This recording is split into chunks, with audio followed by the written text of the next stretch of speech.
गुरुजनों की पूजा करें और कौन से वो चीज़ें हैं जो कि हम गुरु जी को भेंट कर सकते हैं। इस दिन क्या करें क्या ना करें, अपने घर में भोजन आदि क्या बनाएं, गुरु जी को भोग क्या लगाएं, और यदि गुरु दीक्षा लेना है तो किस दिन लें। साथ में गुरु दीक्षा नहीं ले पाए हैं तो क्या गुरु जी की पूजा हम नहीं कर सकते हैं, कौन से गुरु की पूजा हमें करनी चाहिए बिना दीक्षा लिए। बहुत सारी बातें इस वीडियो में हम आपके साथ शेयर करेंगे। नमस्कार, वेलकम टू माय चैनल। मैं हूं मनीषा। दोस्तों, आप सभी को गुरु पूर्णिमा की हार्दिक शुभकामनाएं। आषाढ़ पूर्णिमा को गुरु पूर्णिमा के नाम से जाना जाता है। हमारे वेदों के रचयिता वेद व्यास जी का जन्मोत्सव भी मनाया जाता है इसी दिन। तो आप सभी गुरु पूर्णिमा पर अपने अपने गुरुजनों की पूजा अवश्य करें। अभी तक आपने हमारे चैनल को सब्सक्राइब नहीं किया है तो प्लीज़ सब्सक्राइब कर लें। आप सबसे अनुरोध है, विनती है। वीडियो का हर नोटिफिकेशन आपको सबसे पहले मिले, इसके लिए बेल आइकन को प्रेस अवश्य करें। एक बार ही आपने प्रेस कर दिया तो दोबारा नहीं करें, वरना अनसब्सक्राइब भी हो जाता है। तो चलिए देर न करते हुए जानते हैं कि गुरु पूर्णिमा पर हमें क्या क्या अवश्य करना चाहिए जिससे हमें गुरुजनों की कृपा प्राप्त हो। जैसे हम अपने जीवन में देवी देवताओं की कृपा प्राप्त करते हैं, पितरों की कृपा प्राप्त करते हैं, उसी प्रकार से गुरुजनों का भी आशीर्वाद हमारे जीवन में होना चाहिए। गुरु के हम जीवन में आगे नहीं बढ़ सकते हैं, गुरु की कृपा अवश्य होनी चाहिए। अब देखिए, सबसे पहला सवाल आता है कि क्या बिना गुरु दीक्षा लिए हम गुरु मंत्र यानी कि कोई भी देवी देवता की पूजा अर्चना करते हैं तो क्या वो हमारा फलित नहीं होता है। तो देखिए, गुरु दीक्षा लेना आवश्यक होता है, लेकिन उससे अधिक महत्व है कि गुरु सही हो, आपका गुरु चुनाव करने का डिसीजन सही हो। अब अज्ञानतावश यदि गलत गुरु के शरण में आप चले गए हो तब आपका पूरा कुल बेकार हो जाता है। इसलिए सही सोच विचार करके गुरु का चुनाव करें। यदि आपने अभी तक गुरु नहीं बनाया है तो बिल्कुल आप चिंता ना करें। गुरु पूर्णिमा पर आप भगवान विष्णु को अपना गुरु माने, उनकी पूजा अर्चना करें। भगवान शिव को अपना गुरु माने। आपको बता दूं कि शनि देव के गुरु भगवान शिव थे, तो आप उनसे गुरु दीक्षा लें। उनको गुरु दक्षिणा के रूप में कुछ उपहार भेंट अवश्य करें गुरु पूर्णिमा पर। इससे पहले हम जानते हैं कि गुरु पूर्णिमा का पर्व हमें कब मनाना है। जैसा कि आषाढ़ पूर्णिमा पर गुरु पूर्णिमा का पर्व मनाया जाता है, तो पूर्णिमा तिथि की शुरुआत कब हो रही है, कब होगी समाप्त, इसको हम पहले जान लेते हैं, जिससे गुरु पूर्णिमा का पर्व मनाने में आसानी होगी। तो देखिए, 28 जुलाई को शाम को 6:21 पर पूर्णिमा तिथि प्रारंभ हो रही है 28 जुलाई को, और 29 जुलाई को सुबह सूर्योदय से हमें पूर्णिमा मिल रही है और रात्रि में 8:07 तक पूर्णिमा है। तो उदया तिथि के अनुसार हम गुरु पूर्णिमा का पर्व 29 जुलाई को मनाएंगे, ये ज़्यादा शुभ होगा। और देखिए, शाम को जब चंद्रोदय का समय होगा तो भी आपको पूर्णिमा ही मिलेगी। इसलिए गुरु पूर्णिमा का व्रत, पूजन अर्चन, दीपदान, और यदि आप पवित्र नदियों में स्नान करके दान करना चाहते हैं तो भी आप 29 जुलाई को ही गुरु पूर्णिमा का पर्व मनाएं। दोस्तों, पवित्र नदियों में स्नान की बात तो आती है, लेकिन आषाढ़ की मतलब आषाढ़ माह हो या सावन माह हो, कहते हैं बाढ़ का जल आ जाता है तो हमें दिक्कत भी हो सकती है, बाढ़ के कारण नुकसान न पहुंचे, इसलिए इन महीनों में नदियों में स्नान करने की मनाही होती है। तो आप अपने घर में ही पवित्र नदियों के जल को डालकर स्नान करें। कैसे पूजा करें, क्या विधि होनी चाहिए, अक्सर बहुत सारी बहनों के प्रश्न होते हैं। तो आप बिल्कुल साधारण तरीके से अपने घर में पूजा कर सकते हैं। कैसे? सुबह सवेरे उठें, स्नान ध्यान करें, पीले रंग के वस्त्र स्वयं पहने, हो सके तो हल्दी वाला जल अपने मुख्य दरवाजे पर अवश्य छिड़कें। हल्दी वाला जल बहुत ही शुभ माना जाता है और हल्दी देवगुरु बृहस्पति का प्रतीक भी मानी जाती है। इसीलिए जिनका विवाह नहीं होता है उन्हें हल्दी की गांठ धारण करने की विधि बताई जाती है। तो आप एक थाली पूजा की तैयार करें जिसमें पीले रंग के पुष्प, पीले रंग की मिठाइयाँ, पीले रंग के फल, पीले कपड़े, अष्टगंध तिलक, धूप दीप आदि लेकर आप भगवान विष्णु की पूजा करें।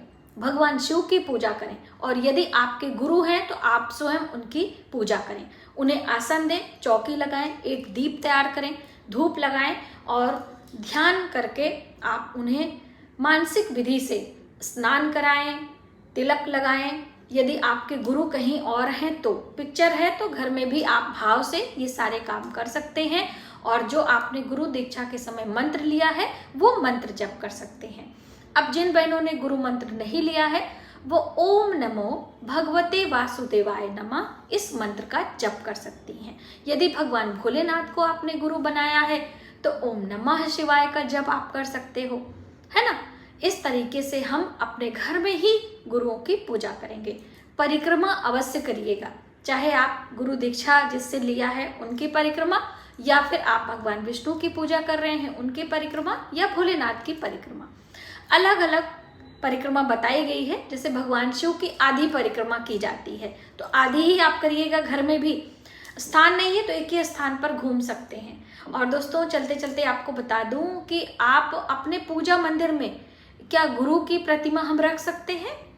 तो यदि आपके गुरु भगवान विष्णु हैं, शिव हैं तो कोई बात नहीं है। यदि मनुष्य हैं यानी कि कोई आपने गुरु बनाया है और उनकी प्रतिमा रखना चाहते हैं, पूजा मंदिर में न रखें, पूजा के बाहर ही आप उनको रखें।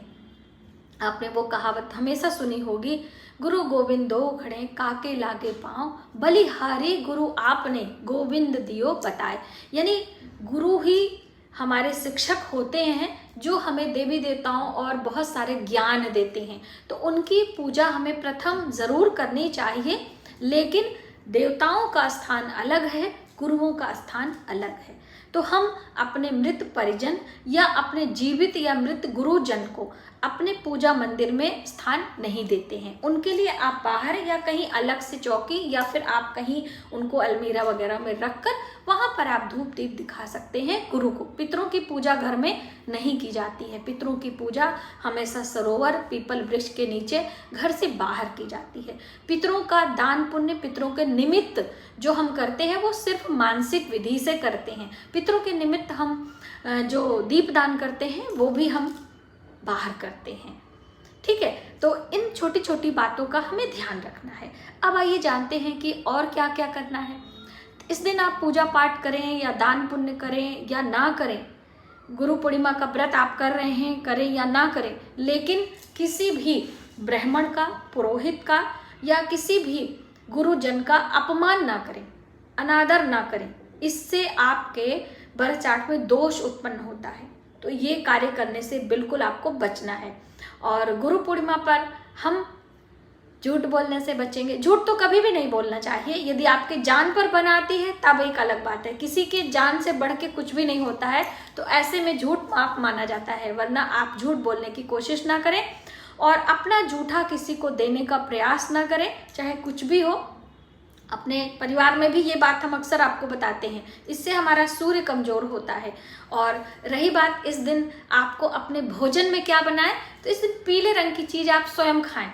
हमारे यूपी में तो इस दिन दाल पूरी, आम का पन्ना और कद्दू की सब्जी बनती है, जो कि पीला आहार होता है, जिसे बढ़नी भी कहते हैं, दल भरी भी बोलते हैं। तो ये दाल पूरी बनाते हैं और हम किसी को खिलाते हैं, यानी कि स्वयं पहले नहीं खाते हैं। और आप चाहें तो गुरु को भोग भी लगा सकते हैं, सात्विक आहार बिना प्याज लहसुन का। अपने घर में गुरु को यदि आपने आसन दिया है तो उन्हें भोग भी लगा सकते हैं। और दोस्तों बहुत सारे लोग तो गुरु दर्शन को जाते हैं। यदि आपने लिया है तो आप व्यवस्था हो सके तो आप जाके गुरु के साक्षात दर्शन करें। और जब भी हम किसी गुरु, किसी मित्र और किसी अपनी बहन बेटियों के यहाँ जाते हैं तो कभी खाली हाथ नहीं जाते हैं, ये आप सभी को पता है।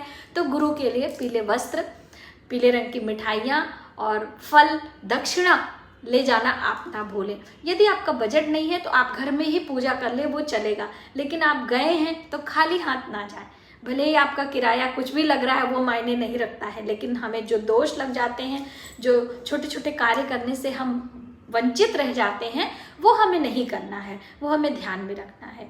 और अपने घर में खूब हर्षोल्लास के साथ में अपने संतान को भी ये छोटे छोटे कार्य करना हमें सिखाना चाहिए। तो मुझे उम्मीद है कि ये वीडियो आपके लिए काफ़ी हेल्पफुल होगी और आप इस तरीके से गुरु पूर्णिमा का पर्व मनाएं। मिलते हैं एक नई जानकारी के साथ नए वीडियो में। तब तक आप अपने परिवार का ख्याल रखें। जय माता दी।